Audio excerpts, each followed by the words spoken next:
এই ছেলে এখানে কি করেন কি ইয়ার কি মারাস নাকি দেন না মেয়ে দেন এখান থেকে যান দাঁড়ান যান আবার দাঁড়িয়ে আছে কোন কারণে যান এখানে যান কথা বলা যাবে না।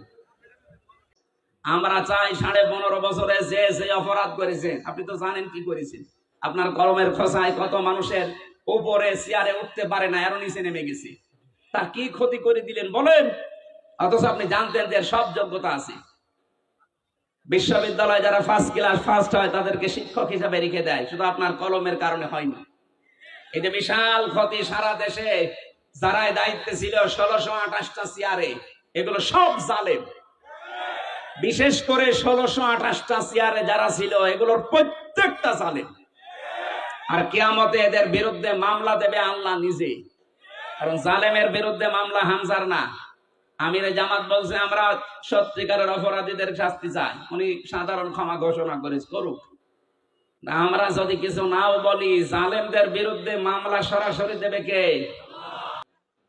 তাহলে আমার প্রশ্ন হচ্ছে, যারা 15.5 বছরে জুলুম অত্যাচার নির্যাতন গুণ ক্ষম আয়না ঘরের সাথে যারা জড়িত, তারা এই অপরাধগুলো যদি মাফ করাতে চান, যার কাছে অপরাধ করেছেন তার কাছে স্বীকার করে ওর ক্ষতিপূরণ দিয়ে দেন। আমি কথা বোঝাতে পেরেছি? আপনি আয়না ঘরে রেখেছিলেন যাদেরকে, তাদের কাছে যে বলেন যে তোমার বিশাল ক্ষতি করে দিলাম। এই যে ব্যারিস্টার আরমান, আমান আজমি সহ আমি 14 বছরের মানুষ ওখানে দেখেছি আছে। কেউ 5 বছর 7 বছর 8 বছর 10 বছর 14 বছর পড়ে আছে।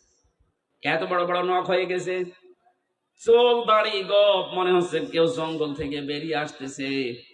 রিমান্ডে যখন আমার মাটির নিচে নিয়ে যেত, কিছু মানুষকে দেখেছি এই নখ দিয়ে খসিয়ে খসিয়ে ওই দেওয়ালের সাথে মাটির নিচে লিখে রেখেছে, ভাই যদি কেউ বাইরে যেতে পারেন এই নাম্বারে জানাবেন যে আমি বেঁচে আছি। টের পাচ্ছি একটা মানুষ 10 বছর 14 বছর জানে না যে কোন বছর চলছে, জানে না এটা যে কি মাস তাও তার জানা নেই, কি বার তাও জানে না, কয়টা বাজে তা তো জানেই না। অথচ তার মাথার উপর দিয়ে গাড়ি ঘোড়া চলছে, মানুষ চলছে, হালকা আওয়াজ পাওয়া যেত। এই ছেলে এখানে কি করেন কি ইয়ার কি মারাস নাকি দেন না মেয়ে দেন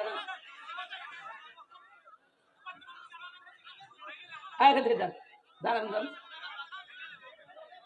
আবার দাঁড়িয়ে আছে কোন কারণে যান এখানে যান কথা বলা যাবে না। কি কঠিন ভয়ঙ্কর পরিস্থিতি শুনলে আপনাদের ভয় লাগে। আর আমরা নিজে ফ্রেশ হয়েছিলাম মাত্র 10 দিন, আমি তাই পাগল হয়ে গেছি। আর একটা মানুষ 14 বছর আছে। আর আপনি এখন এই সমস্ত জিনিসের সাথে যারা জড়িত ছিল, ওরা যদি বলে আস্তাগফিরুল্লাহ, আপনি কি আল্লাহর কাছে দোষ করেছেন? আপনি দোষ করেছেন যার কাছে? এরকম বহু মানুষ এই 15 বছর আপনার কারণে ব্যবসা করতে পারে নাই। হ্যাঁ কথা বলেন না কেন? এই 15টা বছর আপনি চাঁদাবাজি করেছেন, তার অর্থনীতি নষ্ট করে দিয়েছেন। বহু মানুষকে 15 বছর তার জায়গা মতো উঠতে দেননি। এটা বানিয়ে বললাম? বহু মানুষ উপরের চেয়ারে ওঠার কথা ছিল, আপনি এই 15 বছরে তাকে উঠতে দেননি। আজ ডক্টর মোহাম্মদ ইউনূস চরিত্রবান মানুষ চাচ্ছে। চরিত্রবান মানুষ দেন, আমি বিভিন্ন জায়গায় বসাবো। আজ আমরা দিতে পারছি না, কারণ 15.5 বছরে চরিত্রবান মানুষ যেখানে উঠবে, ওই চেয়ার গুলোকে চরিত্রহীন মানুষ দিয়ে ভর্তি করে দিয়েছিলেন।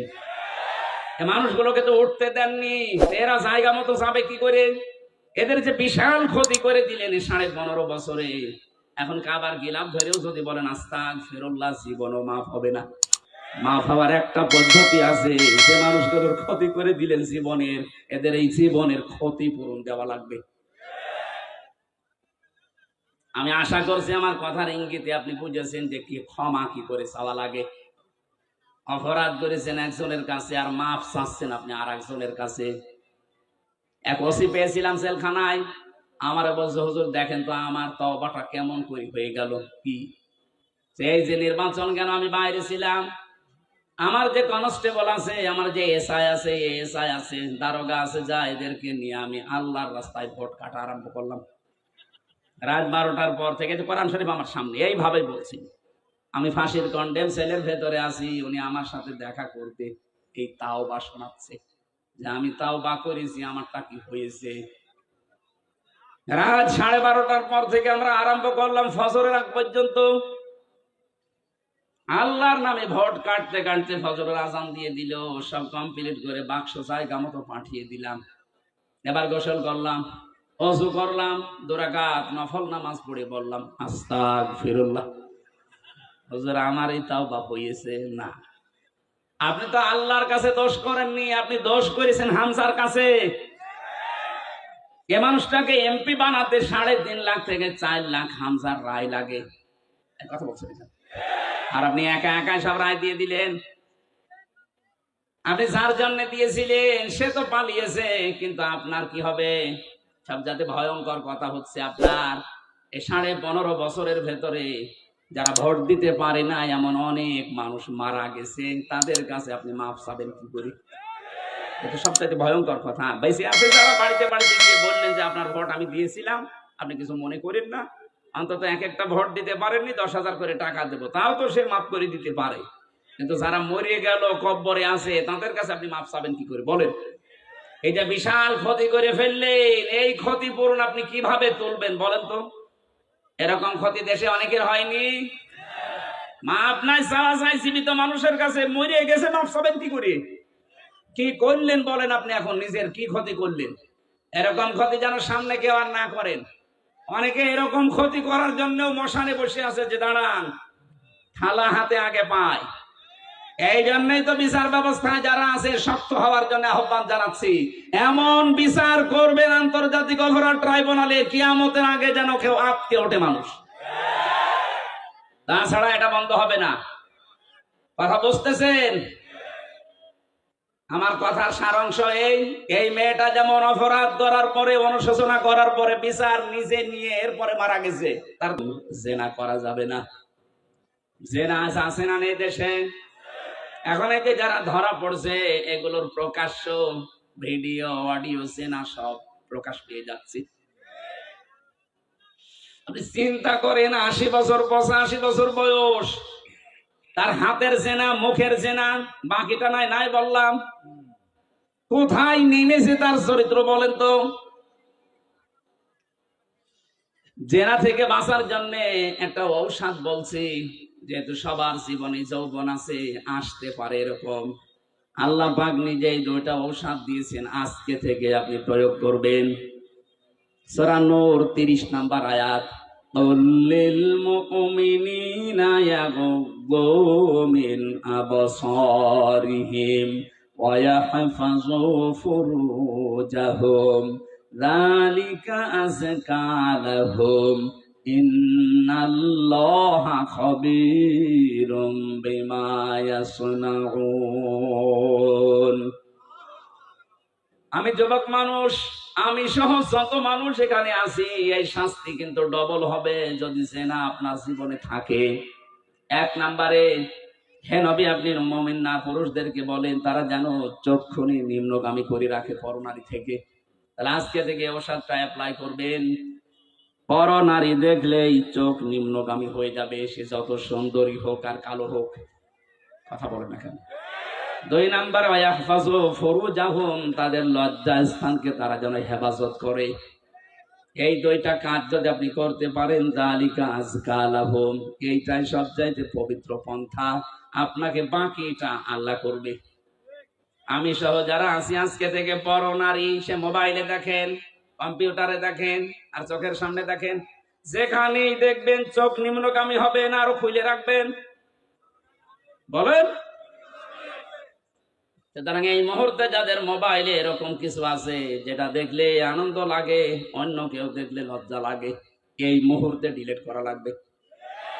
এরকম কোন মহিলার ছবি, ড্যান্স, অর্ধ উলঙ্গ, উলঙ্গ যে সিনেমাগুলো যা আছে, যার কাছে যা আছে, এই মুহূর্তে ডিলিট করেন।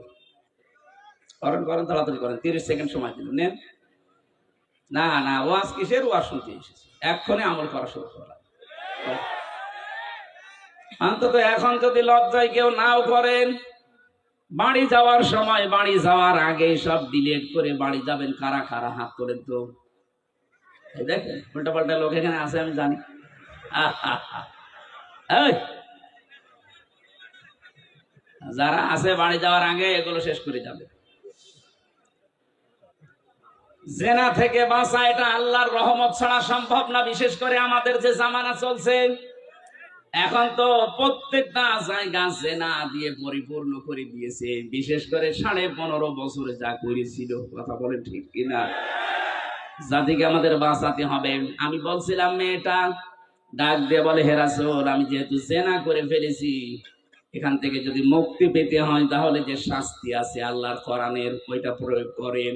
ওই শাস্তি যদি হয়ে যায়, দুনিয়াতে কোনো অপরাধের শাস্তি যদি হয়, ওই শাস্তির জন্য আল্লাহ কিয়ামতে আর বিচার সাজাবেন না। শেষ। আপনি দুনিয়ায় চুরি করেছেন, যদি হাত কেটে দেওয়া হয় তাহলে কিয়ামতে এই বিচার আল্লাহ করবে না। মানুষ হত্যা করেছেন, দুনিয়ায় যদি আপনাকে মেরে ফেলা হয় বা দিয়ত দিয়ে যদি আপনি পার পেয়ে যান, তাহলে আপনাকে কিয়ামতের দিন আল্লাহ আর বিচার করবে না। জেনা করেছেন, বিচার হয়ে যাক, কিয়ামতে আল্লাহ এই বিচার আর করবে না।